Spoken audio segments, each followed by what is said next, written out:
தாவணி நழுவினால் இதயமும் நழுவுதே. அசந்ததும் முன்விழி அழகினை திருடுதே. ஓவியத்தை திரைமறைவில் ஒளித்து வைப்பதே நம்மா. காற்று மழை சாரலிலே நனைய விட்டால் நியாயமா?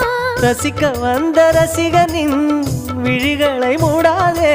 விழியை மூடும் போதிலும் விரல்களாலே தேடாதே. சிலையில வீடு கட்டவா சேர்ந்து வசிக்க. ஜன்னல் வச்ச ஜாக்கெட் போடவா தென்றல் அடிக்க.